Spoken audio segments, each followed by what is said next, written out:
there anybody out there? It's happened.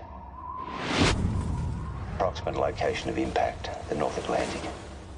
As I speak to you right now, it's making its way towards our fair nation.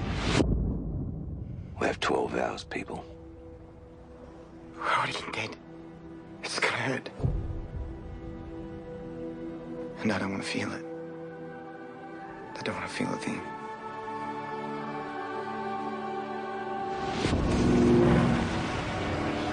I hope you're looking after yourselves out there and each other. These are things we gotta hold on to. Somebody help!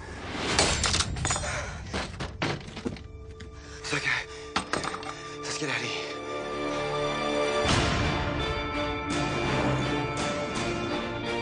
I'm Rose. James. Where are you going? Party. Big party. Maybe someone at the party can take me to my dad.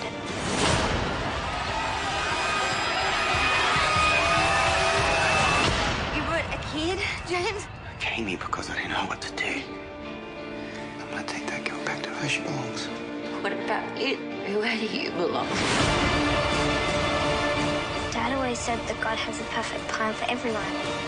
Do you ever think you might end up in hell instead of heaven? Who are you trying to impress? Running around trying to help this girl? Just trying to help her, Mum. You better go. How come you're not with her? I've messed a lot of things up, Rose. There's still time. I just hope you're all keeping safe out there. You're surrounded by your families. Hold on. Hold on, Rose. It's coming.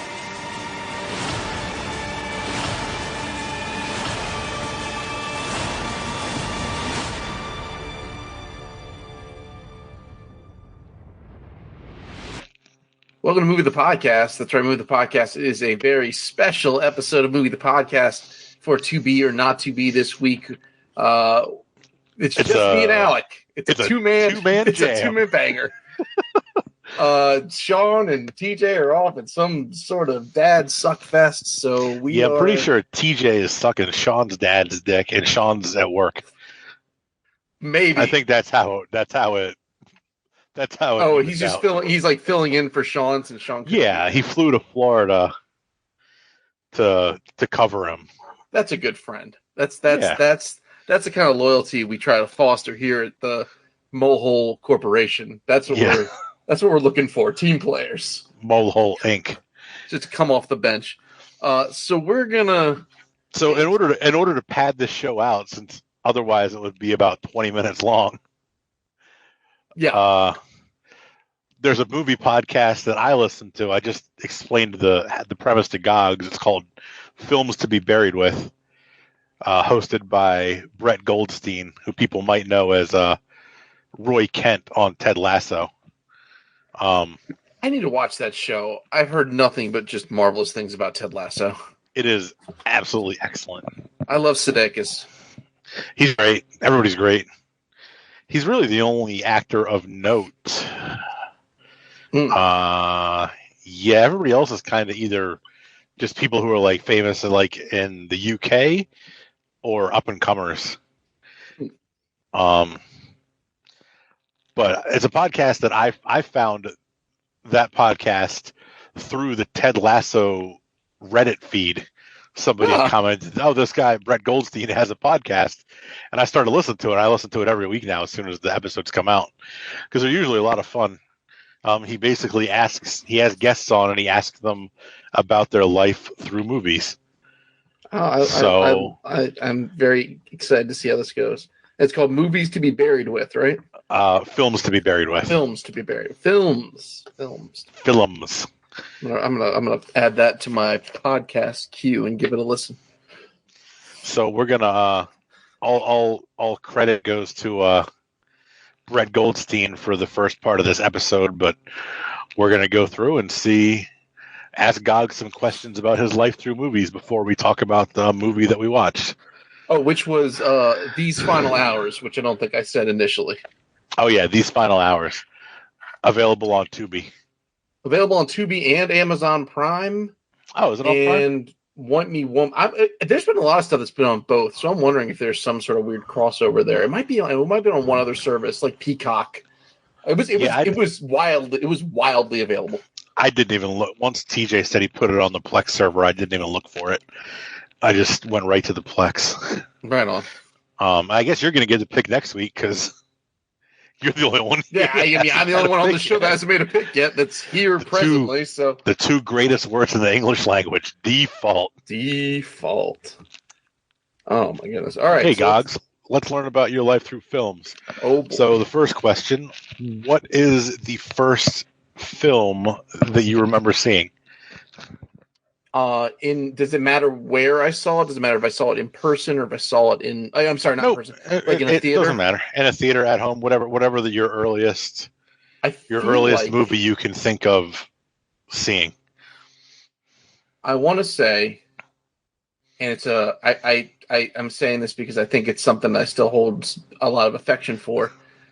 I want to say it was George C. Scott's Christmas Carol. That's very early in my movie career. It's that, and it's you know what, I know for a fact it's that, and here's why I know it's that.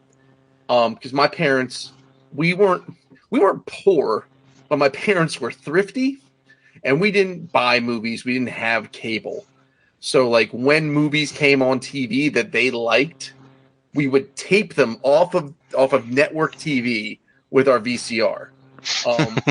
And I know for a fact that was my first like foray into, like, I'm just going to plant the flag there. There might be some before. It's the first one that made an impression because my parents, and I think that movie was actually made for network TV. I don't think it ever got a theatrical release. The tape, and they would put more than one thing on a tape. That tape. Oh, I remember, because you could have, like, on the VHS, you could select like the quality of recording, and the lower quality you could fit more. Like we used to have the same thing in my house. We'd have tapes of like Disney movies, and some of them would have like 3 movies on there. But when you'd watch it, it was like you could tell that there was more than one movie was on the tape, because the quality would diminish the longer you recorded. Yeah, so it was and that was like it was like LP and SLP, and there was like one other format. It basically lets you just like slow the tape down or whatever. So we would always do SLP because my parents wanted to jam as much on there as possible. And I also remember growing up having the honor of, my parents had this old VCR, and it had a remote, but the remote was tethered. It was remote in the sense that you were not standing next to the VCR. Oh, one of the ones with the cord. Yeah, and it was an editing button, so you could tell what to stop, so you could try and edit out commercials on the fly. So it was a fun game trying to figure out when the commercial break would end so that you didn't miss any of the movie. But I remember having this tape because I remember putting it in all the time, and the movie that was taped right before it was that movie The Sting with Robert Redford. Oh, yeah, and is it Robert Redford and Paul Newman? I believe so. Maybe. I think those are the 2 guys in it. It's definitely Paul Newman now that you say that. I think it's also Robert Redford. I think it's the 2 of them. Yeah, Robert Redford and Paul Newman, and Robert Shaw from Quint from Jaws. Oh, banger of a cast. And I remember distinctly because I would guess, I had to figure out like where the time track, like when that movie ended. I would always watch the end of that movie, which was like, I'd never seen The Sting, might I add. I know it ends with, I think, them faking a shootout, and then it's got like the theme from The Sting, which is actually the theme is, I know the theme much more than I know about the movie. I don't even know what the movie's about. I just know that they get up and they walk out of like a bar, and then the next thing I know, it's boom, old Marley is dead as a doornail. So I'm pretty confident that is one of my earliest cinematic experiences. Okay, I mean that's a good one, because you still talk about that movie all the time. I love it's definitely made an impression on you. Oh, it's my favorite. If you count, it's up there with like Scrooge and A Muppet's Christmas Carol. Like I love that story, and I love that version of that story. I love George C. Scott, and I love that movie. I watched it every Christmas since I was a baby. Yeah, it is a great story. It's a classic story that no matter how many times it's retold, it still holds up. I love it. Okay. Next question. What is the scariest movie you've ever seen?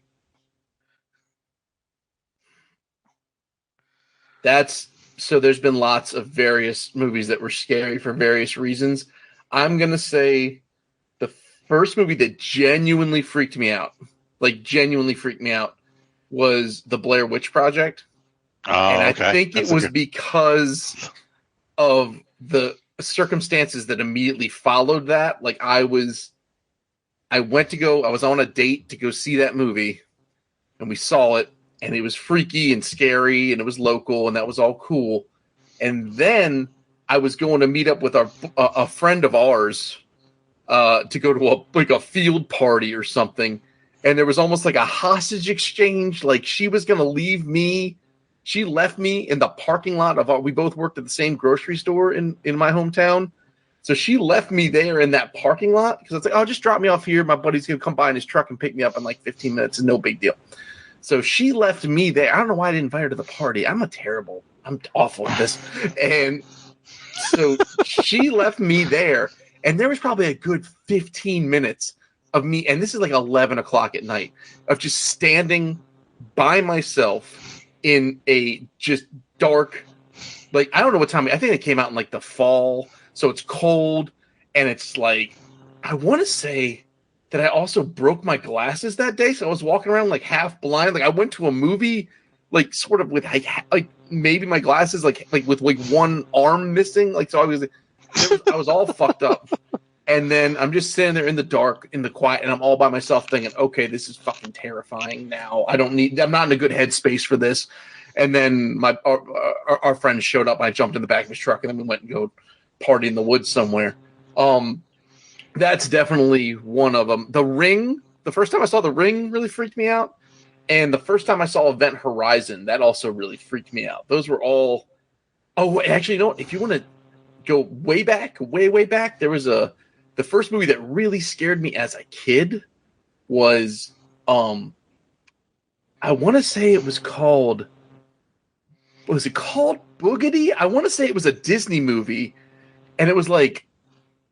Was it the Boogeyman or the Boogity Man or something? And it was... do not remember that one. It was... I'll have to look it up. It was Mr. Boogedy, a 1986 Disney film. Wow. And it freaked me out as a child because I would have been maybe 6 at that time. And I just remember my parents would say, like, the kid, like the monster or the ghost would say Boogedy. And I go, ah. And they would do that. My parents were bad too. Now that I'm saying all this out loud, a lot of ghost stories in my past. A lot of things getting dug up here. We're unpacking a lot here. This is great. I love this. Okay. What is a film that most people don't like but you love? Other than Q the Winged Serpent? You don't love Q the Winged Serpent. You're pot committed to just. I'm just gonna die on that hill. I don't see. Here's the thing. There's a lot of movies that I feel like a corner was turned on Big Trouble in Little China. Like I feel like a lot of people now like that movie. I feel like in the past, like I went through college pushing that movie on people because I brought all my VHS tapes with me to college, and I was like a blockbuster. If people need something like on like the Saturday night, they come to my dorm room. Like, yeah, what do you want? And I push it on them. And I'm like, you should watch Big Trouble in Little China. Like this movie, it came back like that movie was stupid as hell. And I've heard that multiple times. But I feel like as a society, we've turned the corner on that. Yeah, and you're able to see more opinions on it now because you can see like internet ratings and like how people talk about it on like Reddit and stuff like that. So you're not confined to just the people you immediately know. Right. You can find, you can do two things. One, you can cast a wider net to find out who else feels about the movie. And then you can look for the echo chambers of other people that praise it. I love Alien 3. People shit on that movie. I love Love Actually, which I know in my heart of hearts is not a good movie, but I absolutely love it. I still do like that movie, but I know it's not good. Every year it's a little more problematic and a little bit harder to love.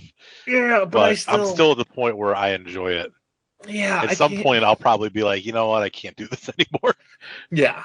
One day I'll get there, but I think those are probably. I would have said Krull, and then I realized that Krull is trash. I think, like Big Trouble in Little China is one that I probably like. I push a lot. And Alien 3, I get a lot of pushback on Alien 3. People are like, "Ugh, Alien 3." I'm like, listen, watch the director's cut. It's great. I did watch half of Alien Resurrection this week, and that movie is bad. Is that the one with the woman who stole Winona Ryder? Mm-hmm. Okay. Yeah. It's made by the same guy who made The City of Lost Children. It is just... It's not good. It's real not good. It's like extreme. It's like 90s. It's like Attitude Era level extreme. Like, it's just... Took everything and cranked it up to 11. They just took it too far. Yeah. That's unfortunate for a franchise that I know you love. A storied franchise that I just absolutely I totally love it. Yeah. Oh, Predator 2. People shit on Predator 2. I love Predator 2. That's another good one. Okay. Excluding Krull, what's a movie that you used to love but you rewatched fairly recently and realized that it does not hold up the way you thought it would? We've all Krull has been well documented on the show. Yeah, Krull is well documented. Something besides Krull. I guess all of the Daniel Snyder, or not Daniel Snyder, he's owner of the Washington football team. All the Zack Snyder movies, like all of those, like those are. I don't want to go back and watch 300 because I'm worried because like everything else we watch, I'm like, hey, I remember that being good, and I'm like, it's not. Like those are. There's a lot of like young man. Oh, I just had one. I had one that's like such a young man movie. What did I just watch? I'm rewatching The Matrix because that trailer, hence the background, that trailer got me all amped up. Yeah, that trailer looks awesome. I just realized rewatching it today that the dude playing Morpheus is the guy who played Dr. Manhattan in the Watchmen show. Oh, no kidding. And I love that guy is such a good actor. Like, I don't know. I'm really hoping they do something with it and it's not bad. But we'll see. Cautiously optimistic. Same. I'm just like, please, like, if nothing else, it had an amazing trailer. Like maybe some of those first X-Men movies, like, I don't know, like there's some movies I was happy that I found out still hold up, like The Crow. Like I still love that movie, and I think it's still a good movie. I'd say most of those like Zack Snyder movies. I had something though. There's. I'll just say this. I can't get specific, but there's been a handful of times, and if I think about it, I'll jump in with it, where I've watched a movie and I'm like, this is like young angry, doesn't know the world gods loved this movie, and this movie's really cringy now, and that's happened. I can't point to specifics, but I can recall the emotion of like there's some young man movies out there that are just a little like Limp Bizkit-esque. Like they were just in the moment it was like hell yeah, and then you're like yeah. I can think of Fight Club. I haven't rewatched Fight Club in a while, and I feel like that one's probably not gonna hold up under scrutiny.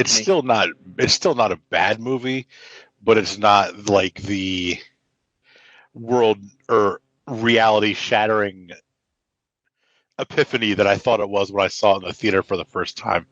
And I came out like, oh my God, this guy's a genius. Now I'm like, yeah. I guess that enthusiasm for it was crushed by our capitalistic society. Yeah. And as I was rewatching The Matrix, I was like, do you think the Wachowskis would still make The Matrix today, knowing that it's become like this weird, like ultra right like framework fuel thing? Like, would they have invented the whole red pill, blue pill thing if they knew where it would lead to? I mean, yeah, because it's incorporated. It's all incorporated in the new one. They had the pills in it, and it's written and directed by one of the Wachowskis, or at least directed, I believe. Maybe I don't know if it's written by, or maybe the other way around. Maybe written but not directed. I think, I don't know which one's better. Well, maybe I guess you're right. I figured they were just staying on theme, and I was wondering if they were going to do anything with that, but they're probably not. Probably not. But yeah, I can't. If I can think of anything specific, but I just know that there's been instances of me watching movies and being like, nope. This is cringy. This is bad. This is real bad. Yeah, and that's a terrible feeling when you go back to watch something. You're like, oh, like I'm worried to watch Scarface. I feel like Scarface isn't going to hold up under scrutiny. And I used to love that movie, but maybe I'll dive in.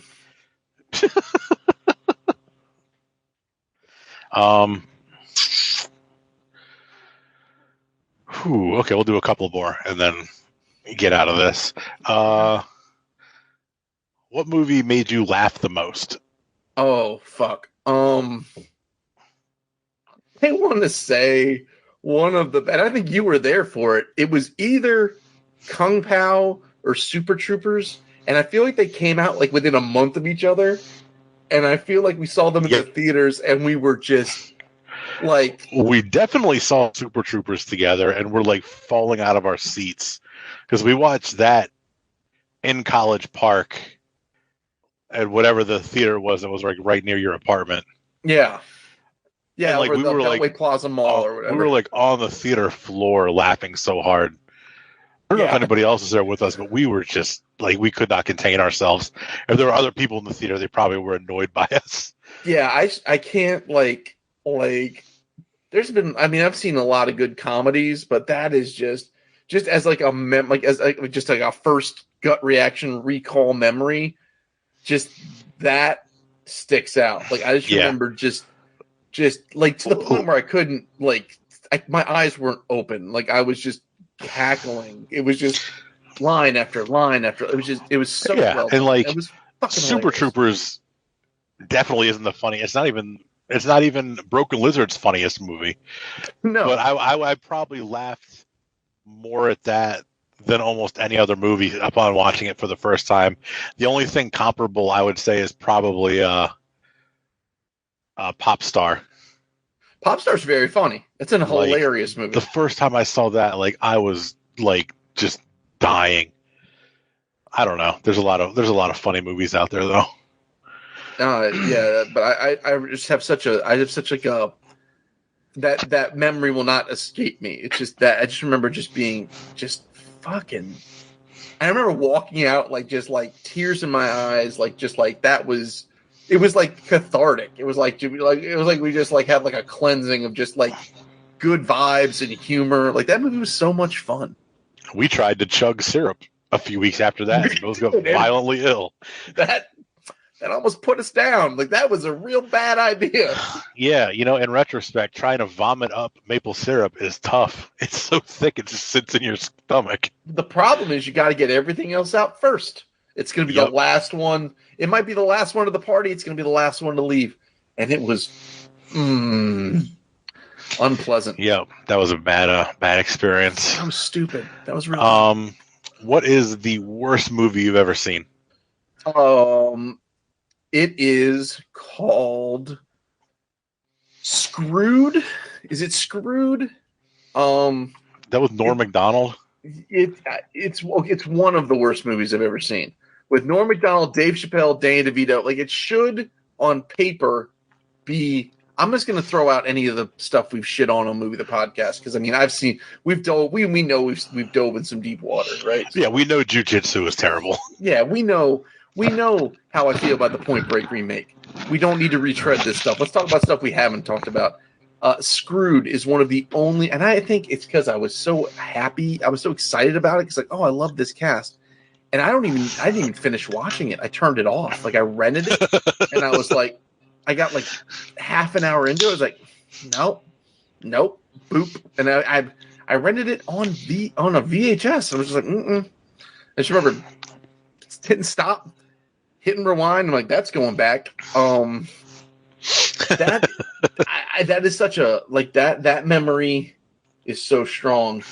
As far as like a terrible movie, and then the other one, I'll say this. I'll give you three. So Screwed.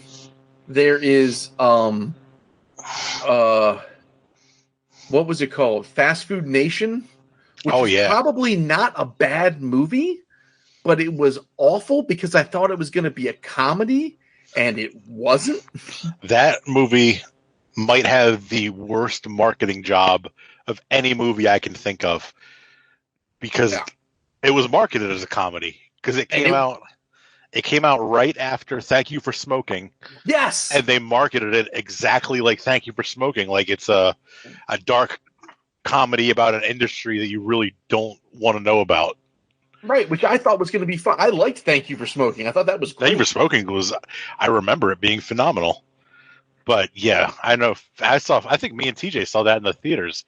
And when we left, we were like, what the fuck? Like, I'm sitting there trying to force laughter through the first half hour, and then Wilbur Valderrama loses his arm into a meat grinder, and I'm like, this isn't funny at all. This is terrible. Yeah. So there's those two, and then there is, what was the third one? The one, it should have also been funny with Jack Black and Ben Stiller. The one about Where Did the Pooh Go?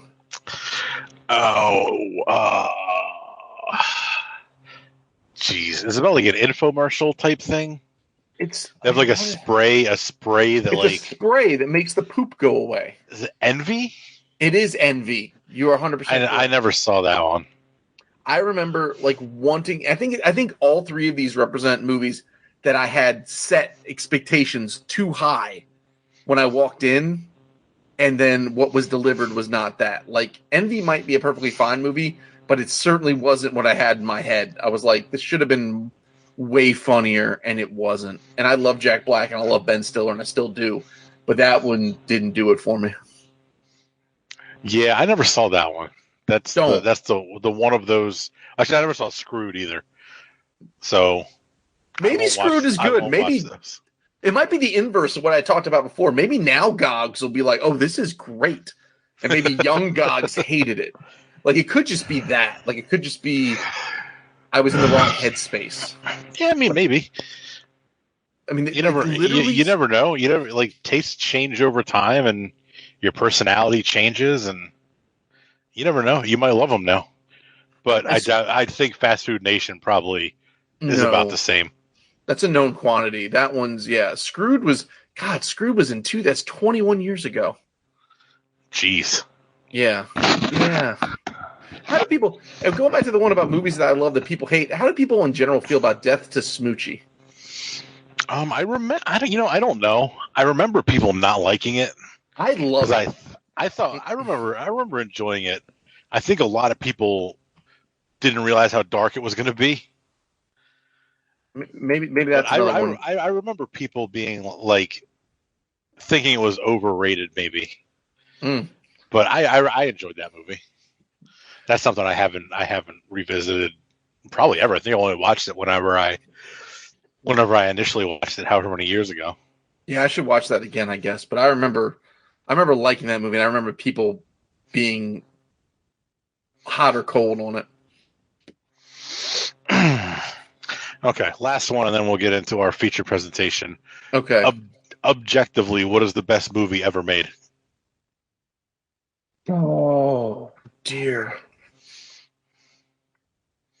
Objectively?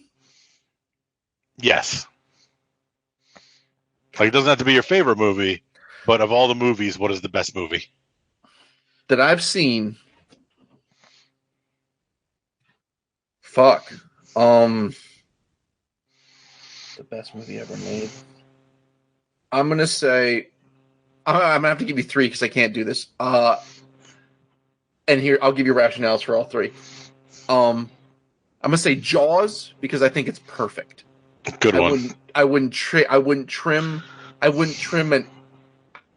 a minute from that movie. It's beautiful.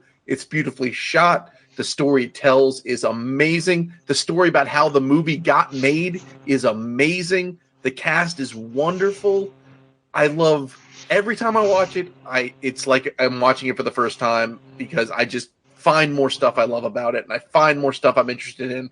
I just fucking just devour that movie. I love it. I love it. I love it. Jaws is the correct answer. Jaws is the best movie ever made. Well, I'll give you my other two then. I feel very similar about the Godfather 1. I love Godfather 1. I think it's a beautiful epic, and it tells such an interesting tale, and it tells it at a really great pace. I love all the characters in it. I love the story it's telling. I love the way it's told. I love how you know everything about all of the characters, and they tell it right. And then the last one is so fucking cliche, but it deserves it. It's Citizen Kane, which is a movie that I had to watch for a college course. And I was like, oh, Citizen Kane. All right, yeah, everybody, Citizen Kane. I watched it. I was like, holy fuck. This movie's amazing. Like, it blew me away that it lived up to all the hype. I was like,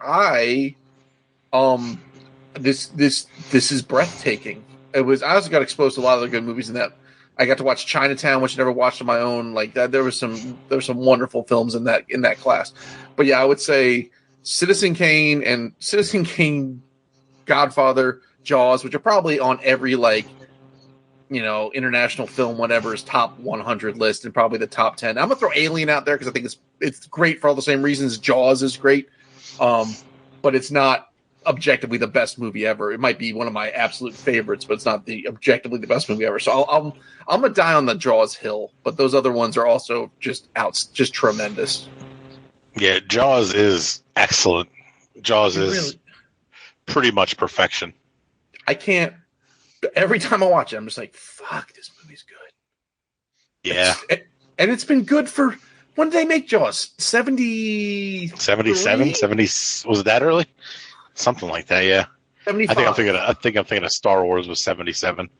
Yeah, Jaws was 75, man. And that movie has been fucking steady kicking ass for almost 50 years. Jesus. Yeah. We're about to, I was just reading a thing earlier. In 2 years, it'll be the 20th anniversary of Speaker Box, The Love Below from Outkast. Oh my God. One of my favorite albums of all time. That shit's about to be 20 years old. Oh my I remember the day that came out. I was up living in York, and I drove to the record store so I could get that CD day one, and I wore that thing out. And that shit's is about to graduate high school. Oh my God! It can almost drink. Yeah, it's crazy. Oh my God, it is crazy. And that album still slaps. And Big Boy's album is better than Andre 3000's. Fight me. I don't think that's a hot take. I think that's pretty. I think Andre 3000 is more well known just because it was more radio friendly as far as the songs. But Speaker Box is tremendous. Yeah, and Andre 3000's. Yeah, he's got a lot more. You're exactly right. He's a lot more marketable. And he's a lot more poppy. But from just a raw talent perspective, Big Boy is just he's really a master of his craft. He's outstanding. He's still making fucking hits. Like, he's still just producing bangers. So I love this. We should do this. Yeah. We should do this with every member of the cast. So that was like half the questions. Okay.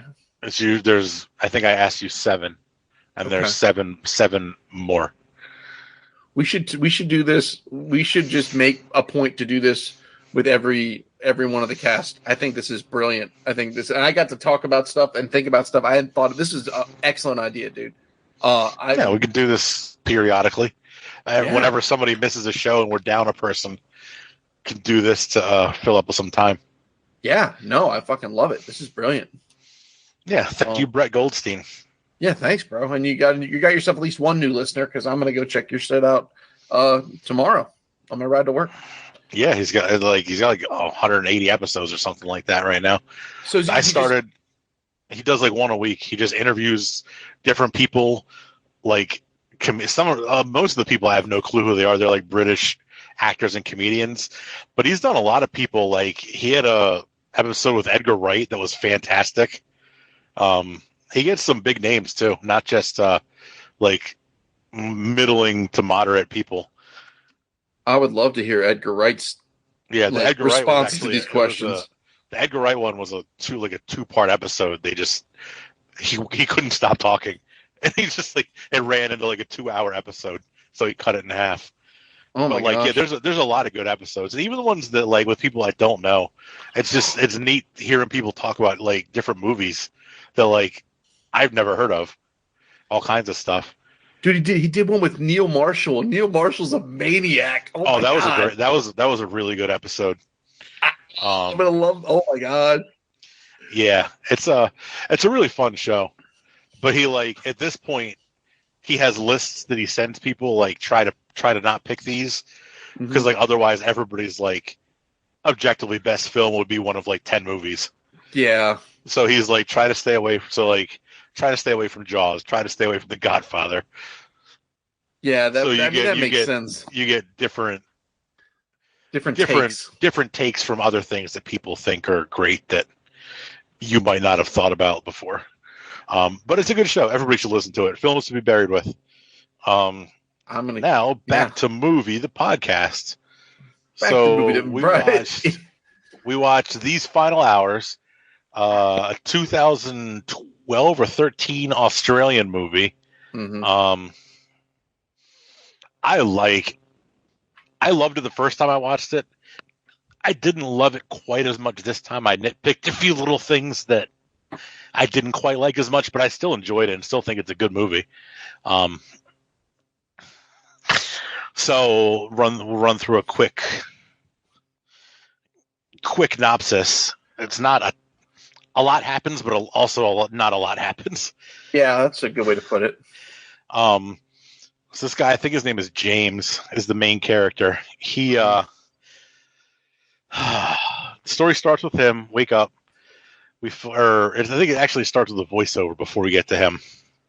But a meteor has hit the Earth in the North Atlantic, and basically, that takes place in Australia. Basically, Australia has 12 hours until as the firestorm wraps itself around the Earth. They have about 12 hours until they're wasted.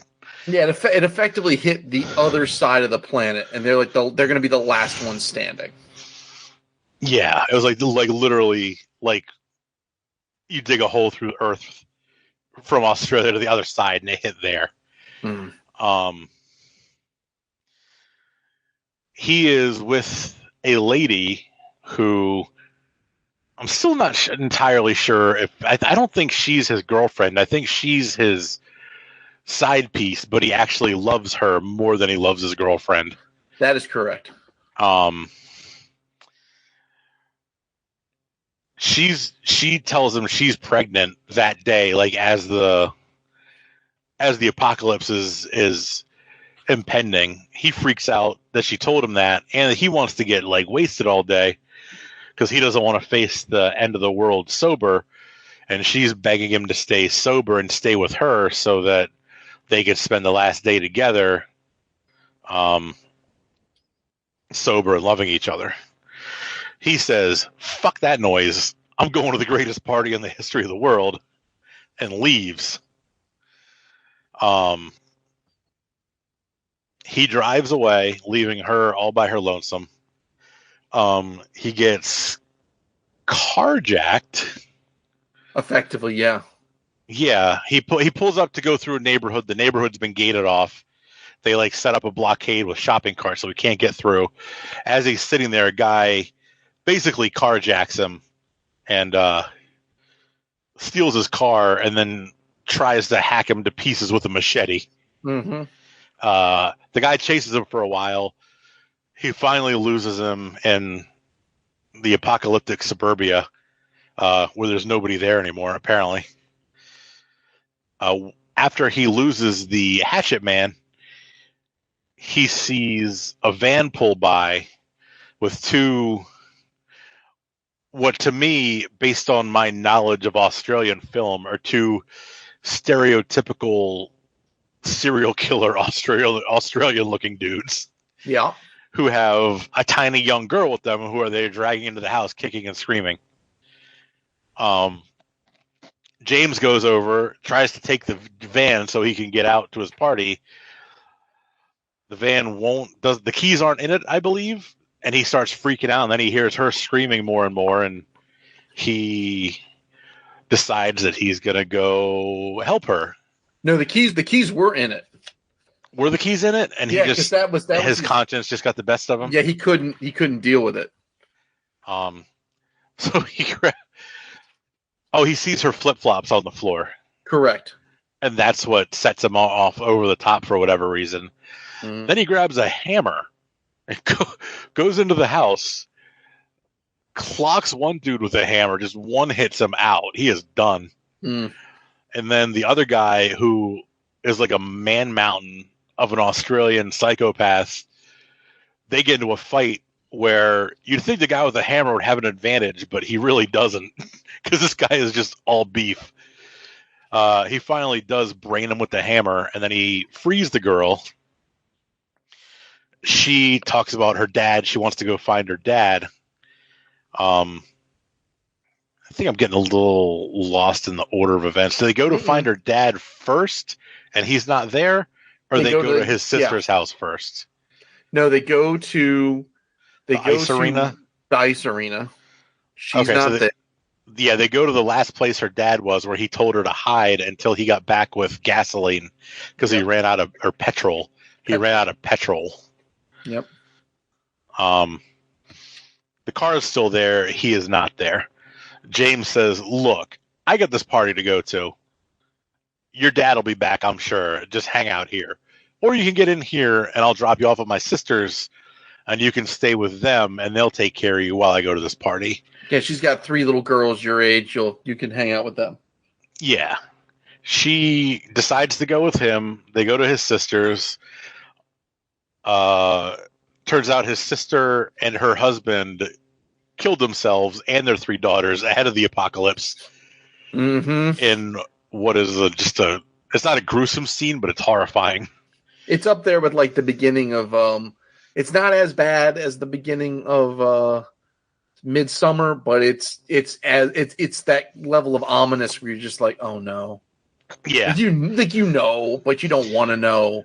He's like walking around the house and you think maybe for a minute like they just left, but then there's water coming down the stairs from the upstairs, and then you're like, oh, something bad happened here.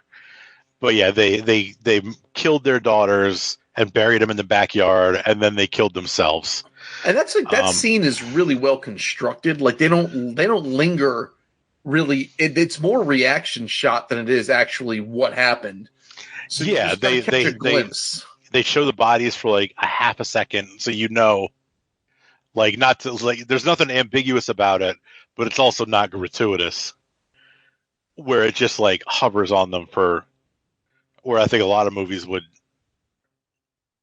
really get deep in there and get your face in there. Yeah, other movies would movies with less discipline would focus more on like how vile this is and whatever, or from a like look at these corpses.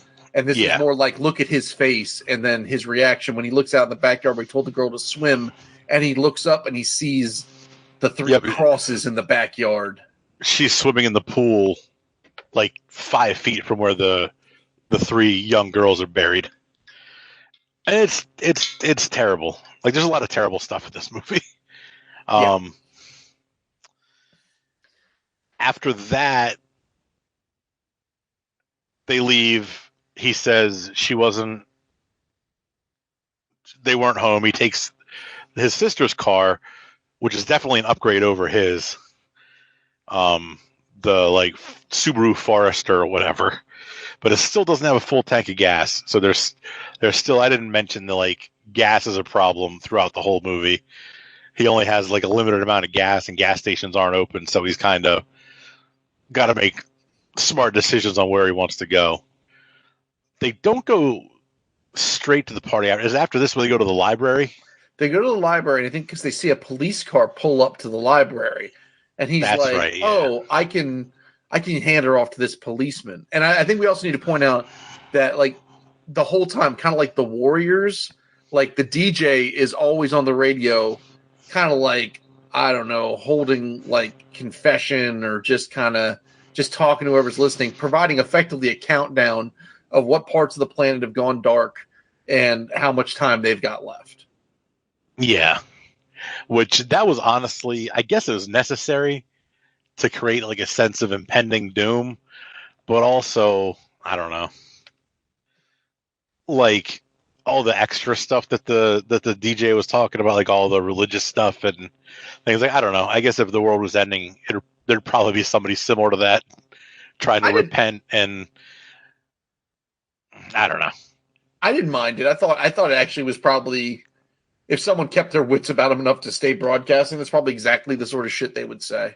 Yeah, maybe. I mean, that's probably pretty accurate. So they go to the library. The guy sees the cop and his wife and kids go into the library. He grabs the girl, Rose. Is her name Rose? He grabs Rose, says, "Come on, I'm going to leave you this cop." Yet another horrible situation. They get in. They get inside. The cop and the mom are reading books in the library to the little girls, and the cop after the cop and the wife see them, the cop kind of rushes James, and he starts getting in his face, not in like a angry or dangerous way, but like a frantic, panicked way, like, "I can't do this. I need you to do this." And it slowly dawns on James that he's talking about killing all of them because the cop can't shoot his own kids and his wife, even though in their mind that would be the easiest thing to take away the chance of pain with the impending fireball. And the cop, like the little bit of time he's in the movie, his like panicked, frantic, I don't know what you call it, performance, I thought was excellent. He's only in the movie for like a minute. Yeah, but it's really good, and it really gets the point across. I mean, yeah, it hammers it home, and his whole, and after James rejects the offer. He's like, "No, I can't do it." And the cop's like, "Well, just tell me I'm forgiven. Forgive me." And James can't even bring himself to do that. Like, and it's, you know, the guy's left with the weight of this decision. And it's just like, it's heavy, man. It's super fucking heavy. Yep. And then Rose is like, "Oh, what happened?" He's like, "Oh, we're going somewhere else. That's not going to work out." Then now I believe they go to the party. Yes. They go to the party, and this is like, for a point of reference, people have seen like, what's the movie? The End Is Here? Or This Is the End? Like the party in that, this is that times like 1,000,000. Like there is 1,000 people crammed into like a backyard the size of Gog's old house. There are pools, there are fountains, there are people doing drugs, there is sex everywhere, there are naked people everywhere. People are just shooting off guns. They're playing competitive Russian roulette. Yeah, rampant drugs all over the place. Like, it is, yeah, it's like hedonism times 10. It's like absolutely bonkers. And James walks in with his little girl, and he sees his boy, Freddie? I think Freddie was his name. Who's this like goober of an Australian guy with a green mohawk and two like nickel-plated Desert Eagles, just waving them around like a maestro conducting a concert. This whole scene is fucking bananas.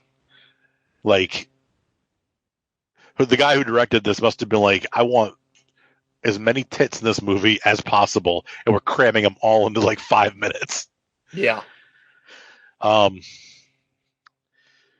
James is there to see his real girlfriend, his OG girlfriend, I guess. As soon as they get there, this other woman starts freaking out because she thinks Rose is her daughter. Presumably, she must have killed her daughter already, or something happened Or lost her or something. Yeah. But she's like, this woman's clearly not all there, and she thinks Rose is her daughter. James It's not that basically she tells thinks her, she's her daughter. She's like, you can be my daughter. Like she wants to fool herself. Like she wants this girl to. You can be my Mandy. Like it's really creepy and sad. James finds his girlfriend, and they go down to the bomb shelter that Freddy made because that's going to keep him safe. This bomb shelter has less depth in it than like an average suburban basement. It is literally just downstairs. It's the next level down. Yeah, it's just like when we go downstairs at your house to watch movies, except it's a ladder straight down instead of set of stairs. Mm-hmm. And there's like 4 bunk beds, and I don't know. There's a crossbow hanging on the wall, which I thought was hilarious. Yeah, like it's like the dipshit's guide to the like survival prepping. The girl's like, he says we have enough food and water for a year down here. There's like 4 5-gallon things of water, and that one little room, there's no food in there anywhere. Yeah, like it's clearly like if you did survive and were stuck down there, you'd be dead within like 2 weeks of starvation. Like you would have no food. James and her have kind of a breakup scene where he doesn't want to be with her. He regrets leaving his other girlfriend. He doesn't want to be with her, and he tells her she needs to leave because that bunker isn't going to save him. It's just going to be a coffin that they're going to die in slowly instead of quickly. And she starts losing her shit. Then his best friend comes down, and he starts losing, or Freddy starts coming down, and he starts losing his shit. Everybody's losing their shit. So James tries to leave. He goes to grab Rose, who was drugged by the woman who wants her to be her daughter, and she is violently ill now after tripping balls for a few minutes. It was not a good party for Rose. The woman keeps coming at her after James grabs her, trying to get her back. James' girlfriend blows the woman's head off, and then just tells James and Rose basically, kick bricks, get the fuck out of here, kick rocks. Yeah. They leave. I forget. I don't know. They just steal a car. Oh, he just steals a car from a guy taking a piss or something, doesn't he? He steals the cab because his car's parked in, and Rose is ODing. Yeah, the guy's just like he got out of his car to take a piss, and he's singing some song, and James just like sneaks in behind him like in Grand Theft Auto and just takes his car. Yep. Gets Rose. They drive to James' mom's house, who's, I guess, been fed up with him for a long time. It appears he's been a junkie and kind of a deadbeat in and out. And she says one of the most like awful, but also like heart-wrenching lines in the movie. She's like, "What are you doing here? I already said goodbye to you. I didn't think I'd have to see you again." Yeah, I think she's said like I said goodbye to you several times before. Like she's made peace with the fact that he's out of her life. Yeah. He spares her because she asks how his sister is, and he spares her that knowledge. Yeah, he says she just wasn't there. Yeah. I thought these scenes with the mom were really good. They were, and like it helps paint kind of what he was before all this a little bit. The mom ends up knowing that their neighbor had some petrol left in his garage. So James takes that, gasses up the car, says goodbye to his mom, and finally takes Rose to her family's house. He finally has enough gas to get there and everything. Mm-hmm. They get to the family's house, and they're looking around, and nobody's there, and it's really kind of a beautiful, like, outdoorsy kind of house. There's a lot of like wind chimes and things. And they split up to find the family, and Rose goes one way, and James goes the other, and James finds the entire family, including Rose's dad, all shot themselves in the chest to avoid the pain of the fireball, which, like, is crazy. Mm-hmm. Like I'm thinking, like just thinking about this, like apocalyptic fireball coming to hit you. How much pain do you think you'd be in? Like I feel like it would pretty much incinerate you immediately, or I like think obliterate you. It's like a nuclear force it's coming with. Now it's not just like a wildfire. I think that you'd have the. Well, I think there's a couple things in play here, right? Like you don't know. Yeah, and I guess that's true. you don't want to know. Yeah, and I think, and this is sort of touched on at the end, right? This thing's coming, but I think it's probably pushing a lot of like when the actual wall of fire and hellscape nightmare is coming. There's probably a big old wall of like heat and terribleness, kind of like preceding it. Yeah. that might not be so much fun. Yeah, that's probably true. Like, well, we can talk about it as the movie wraps, but yeah. Rose decides she wants to look in the woods where James just looked because James says there's nobody there. He convinces her to not go in after she freaks out because he doesn't want her to see her whole family all shot through the heart with bullets.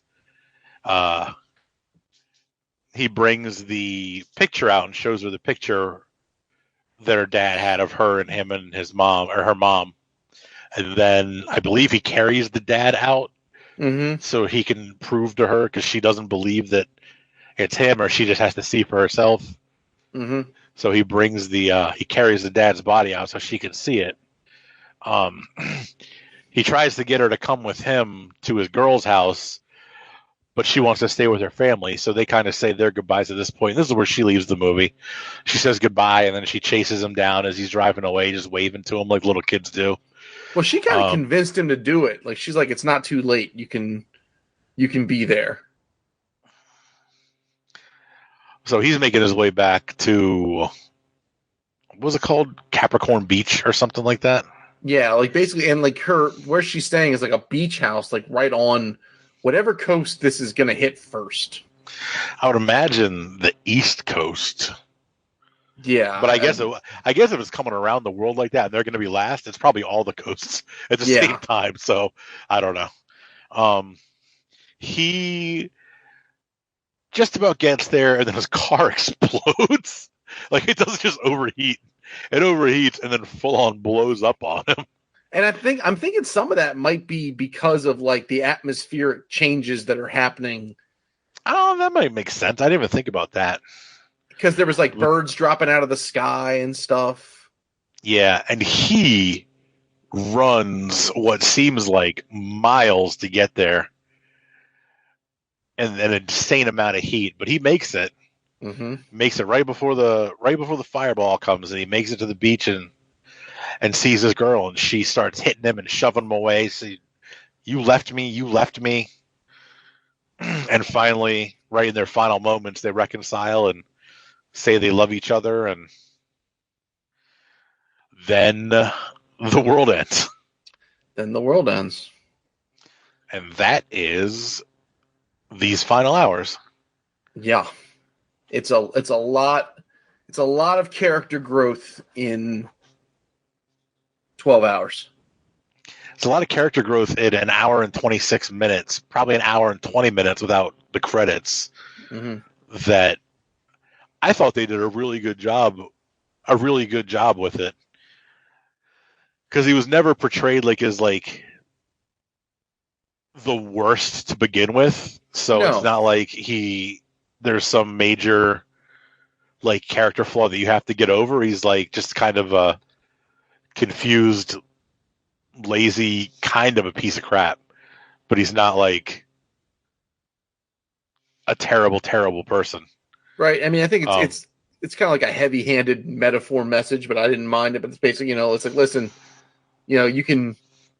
What I took away from it is like the whole thing of, this guy could have been self-centered, doing whatever he wants for the rest of his life. It took the end of the world to get him off his ass and really,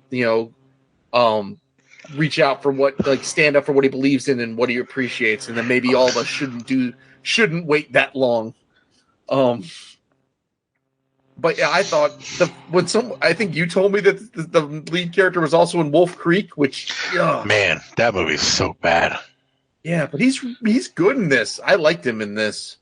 Yeah, I don't remember if he was good or bad in Wolf Creek. I just remember that movie being so bad. Yeah, that movie just bad. It's funny though because when I was watching this, and I texted everybody, I was like, "Oh, it's Betty Brant." I just watched Spider-Man: Homecoming with my son, and I was like, "Oh, fuck, that's Betty Brant." I had to look girl. it up because I was like, "God, she looks familiar," and I had to look her up, and then I realized it. But yeah, I didn't recognize her. I recognized the face, but could not place it until I looked it up on IMDb. She's also Baby Goose's daughter and the other guys. That says horse and stuff. Oh yeah. Don't say and stuff. Just say there's horse here. I love that movie too. That movie's great. Yeah, the guy who directed this, not much else. He's only directed like 6 or 7 things, I think. But one of them was 1922, which was it's outstanding. Another one was another Netflix movie called Rattlesnake that I never watched, but I heard good things about. But he hasn't done anything in a couple of years. I don't know what he has in development, but like, I don't know. This was from almost 10 years ago. This is from 2012 or 13. Mm-hmm. Yeah, I don't really have much to complain or say about it. Like, there's not a lot, like, effects-wise. There's some, like, filters and stuff that... It's like the typical Australian filter you see in most movies that make everything look like everything is hot and gross all the time. It's kind of yellow. Yeah, kind of yellowish and a little bit of, like, any landscape, there's, like, a little bit of, like, shimmering to it to imply, like, the heat. A little grainy. Yeah. The fireball effect at the end I thought was good. It's a nightmare. It's an absolute like if just you sit there and take of like red fire coming at you. Yeah, if you just sort of think about that, it's the worst thing ever. What would be great is if this was like a backdoor Mad Max movie. Like this was like the event that makes Mad Max happen. But yeah, this them standing there at the beach just waiting for that just apocalypse, like just seeing it coming is just the whole movie's heart-wrenching. Like the whole fucking thing. Yeah, it is. But pretty much from beginning to end. And there's not a lot of laughs or a lot of chuckles in this movie. It's pretty dark the whole time. And I feel like you could say that this is going for cheap heat. Like, it's just like setting this guy up with all these awful situations, one after the other, just going for... But they're not doing it for, like, shock, and they're not doing it for, like... I don't know. In a lot of ways, I feel like you're going to have people that are going to off themselves, obviously, right? You're going to have people that are going to be like, fuck it, I just want to go out all fucked up. You're going to see parties like that. Like, if this were to happen, God, I hope it doesn't. But you're going to have people are going to react to this way. Like we often on the show talk about when people don't react as in ways that they would react how no one ever would react. I feel like this pretty well captured almost the whole spectrum of how a populace facing the end of the world would react. Yeah, no, I agree completely. My only 2 gripes with the movie are one, the radio voiceover. I felt like it was overdone a little bit. Mm-hmm. Like, I don't know. Every time he was in the car, it popped on. But, like, you could have got away with just, like, something at the beginning to set you up so you know where you are. Something at the end letting you know that it's pretty much time. And then maybe somewhere in the middle. But every time they were driving, there was a little bit of that voiceover. Like, the end is nigh. It's coming. Eastern Europe, or, East Asia is gone. Like, it's on its way. It's like, we get it.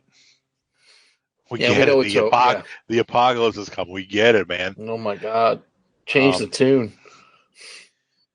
And my other gripe, which is really just a gripe that it's not a major gripe, and it's just a product of making a low-budget science fiction movie. Or I get this. Yeah, this would be kind of science fiction, I guess. Yeah, I call it sci-fi. It's like loose sci-fi. There's nobody in this movie. Like, the neighborhoods are just like empty, It's not like it's like a zombie apocalypse where like you'd have hordes of zombies that all like get together and like certain places would be empty and other places would have millions of zombies. Like all these people are just gone. It's like a video game where they didn't have the processing power to load in civilians. Like it's just empty scapes. Yeah, like lots of empty streets. Like you only see like 2 other cars with people in them the whole time, I think. Mm-hmm. And I feel like that would probably be true to an extent.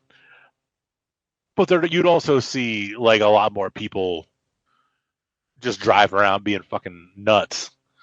Well, you know what? They don't touch on this in the movie, which I think is a smart choice. But this clearly wasn't a surprise. Like, it's like people knew this was coming, even before it made impact. Like, the way that they talked about it and the way everyone reacted, the fact that that one guy had enough time to, like, supposedly, like, excavate and build out that concrete bunker.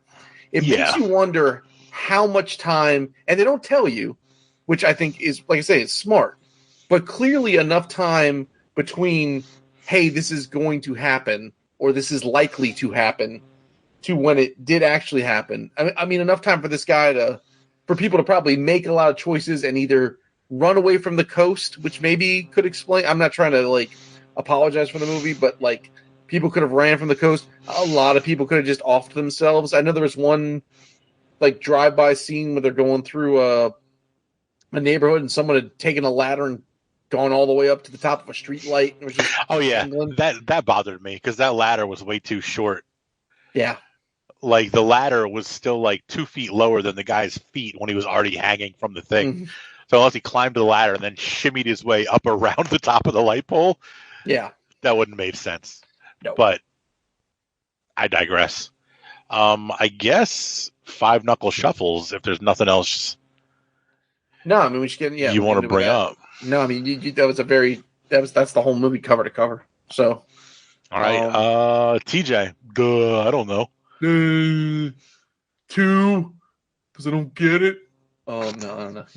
I guess he's probably going to cut. Oh wait, we should cut him. He might cut himself in. TJ. Oh yeah. This is my 5 knuckle shuffle score from beyond the grave. Man, if I die after I post this, that would be quite hilarious. It's going to be a 7 for me, dog. I really enjoyed the movie overall. I felt like it had it hit a little bit of a bump after they left the party. Drug a little bit, but nothing out of the, nothing crazy. It didn't take me out of the movie.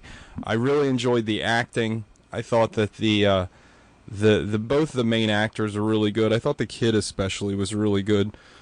And she's the same girl from the new Spider-Man series. She's in that, and then she was also the little girl in the Nice Guys. I'm sure Alec and Gogs have already mentioned that, but I thought she was great.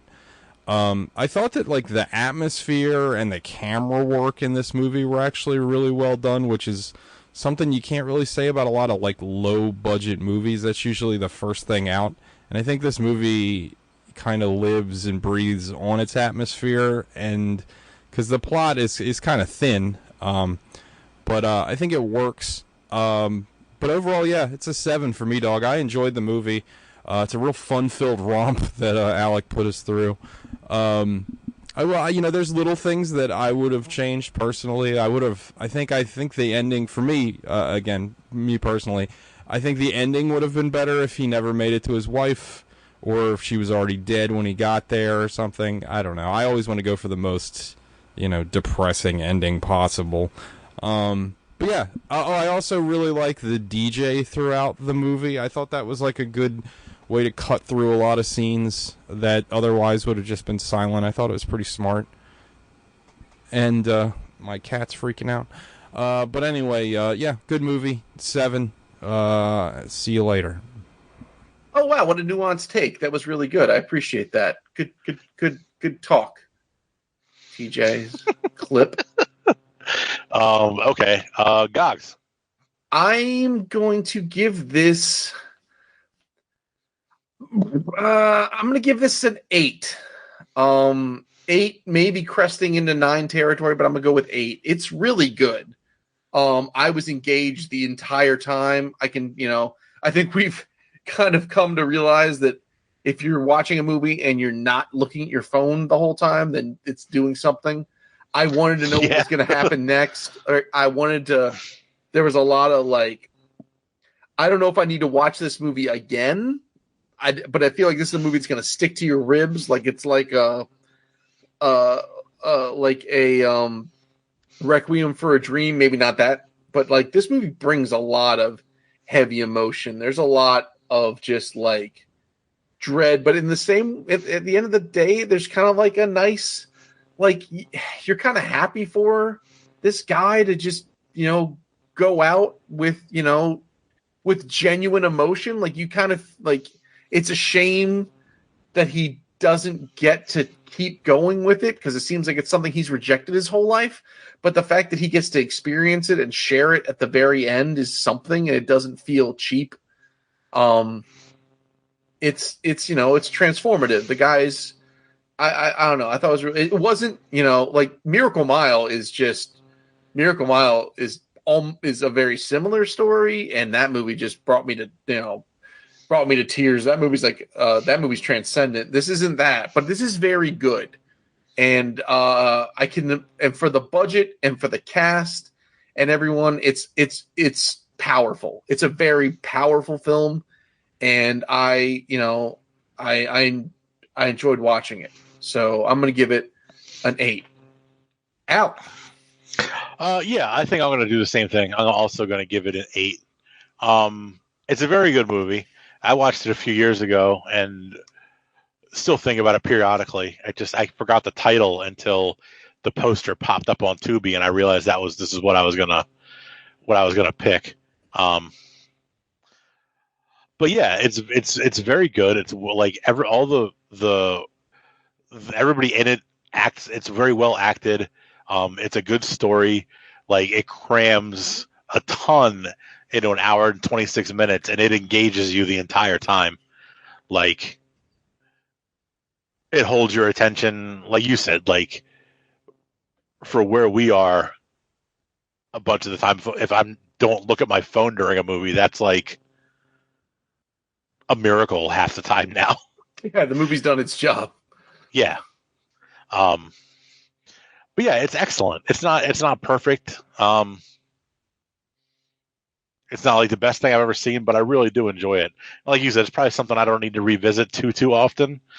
But if it pops up every now and then, every couple of years, I can make an hour and a half, cram an hour and a half time, or set an hour and a half aside to watch this movie. Yeah, like it's not nearly as offensive isn't the word. Not nearly as I don't even know how to describe it. Horrendous as Requiem for a Dream. No, yeah. Like that is just on its own level. Yeah, Requiem for a Dream is just a nightmare, but it's effective. I mean, yeah, I'm never going to watch it again, but yeah, it is effective. But yeah, I enjoyed it. I really am excited to listen to the show and see what TJ thought. And I wonder if Sean actually watched it. Well, right now, right now it's got an average score of an 8, which makes it a certified good ass movie. Hopefully, hopefully it doesn't get lowered. Yeah, as long as if they go 9-7, if they both go 8s, if they both go 9s, we're okay. So let's see how it goes. Yeah, but no, I enjoyed it, and I'm glad you liked it too. It's a movie that I enjoyed enough to bring it to the show, but I definitely wasn't sure how people would respond because in something like this, like mileage may vary. Like, it's definitely a movie for. It's not a movie for everybody. A lot of people will probably be turned off to it just because of the subject matter. Like most people don't want to watch movies about the legit end of the world. No, but I would. This is a movie that I would recommend to people without batting an eye. I would recommend it with some caveats, like, "Hey, it ain't. It's not. It ain't a knee slapper. You want to get real dark. Yeah, you want to watch something dark and kind of powerful. Here you go." But yeah, no, I definitely would recommend it to be. It's really well made, and now I want to watch some of the stuff some of the other stuff this guy's done. Like, I can't speak for anything except for 1922, but that movie was tremendous. Like, that movie was very good. TJ liked it a lot too. I don't know if Sean saw it. I haven't seen But it. it's based off a Stephen King novella or short story. Mm-hmm. But it's real good. It's also very dark. Thomas Jane. Yeah, and I think Carla Gugino might be his wife. Oh, right on. Maybe. Cool. But yeah, it's good, but it's dark. Not different kind of dark. Probably darker than this, but different kind. There's not a lot of redemption in that one. Yeah. So that was These Final Hours. So what do we got on deck next week? Gobbles. So I know I had some thoughts last week, and one of them was Under Siege 2. I don't know whether to go. I mean, we watched something good, so I feel like I want to pick Dead Presidents, but it's an hour and 59 minutes, and so I don't think I'm going to pick Dead Presidents. And I kind of want to pick Land Shark, which is an hour and 19 minutes. Is that the Tubi original one? Is it a Tubi original? There was some shark movie on there. I can't remember the title of it, but it said Tubi original on it. And I was like, man, that's probably not great. I don't know if it was that one or not. I don't think so, because it was made in 2017. I don't know if Tubi existed in 2017. But here, I'll let you pick. You can either pick Under Siege 2, which I think is a known quantity, or Land Shark. And here's the tagline: a secret government plot to create super soldier sharks by transfusing them with human DNA completely backfires big time when the sharks escape. I'm going to say Land Shark because it's an hour and 20 minutes. Yeah, it's an hour 19. So Land Shark, 2017's Land Shark, which if it's a certified good-ass movie, I'll be amazed. The guy who directed Land Shark also directed Noah's Shark. That took a second. That took a legit second. Dune World. Virus Shark. Okay. Oh, these are all from 2021. Feeders 3, Invasion of the Empire of the Apes, Camp Murder, Jurassic Shark 2, Aquapocalypse. All those movies I just listed all came out this year. That's 7 movies this year. This guy has 69 nice editing credits. How many directing credits? 67 directing credits. And how many writing credits? 26 writing credits, including Land Shark. Oh boy, this guy's name is Mark Polonia. So we're going to watch Mark Polonia's Land Shark. Get that on the Plex, TJ. Oh boy. I'll watch it tomorrow. I might just watch it on Tubi tomorrow because I'm off tomorrow if he doesn't have it on the Plex in time. Good Lord. Okay. Here we go. Fun. I liked that. I liked that interviewing thing. That was great. I'd love to hear everyone else's answers. I think we should totally do that again. That was a great idea. Well done. Yeah, I was able to take up some time and stretch this out to feature length. Yeah, yeah. Now we can be considered. Now the Academy will consider this show. Yeah, that was fun. And it's like, if we do it again, I'll probably try to plan it out to send out the questions ahead of time, so you can actually think a little more about them. Yeah, but no, this was. I think, yeah. Depending on how maybe we do that as like a pre-Moley's show. That I think I like that. That format's great. Yeah, that could work. The Moleys. Oh yeah, the Moleys. Holy moleys! Let's see how many 2020 movies we've actually seen. But anyway, good luck out there. Eat your own ass or whatever you're supposed to do. And we'll see you next week, maybe at full strength with Land Shark, if that doesn't ruin the show forever. Nah, it can't be worse than we've seen. I'm sure we've seen worse than Land Shark. I feel like we've have to have seen worse than We saw Shark Exorcist, and that got to be better than Land Shark. It's got to be Or better got to than be Land worse Shark. than Land Shark, rather. Also true. It could be either. Yeah, we'll see. I'll let you know tomorrow. All right. Good luck out there, people. See ya. Later, boys.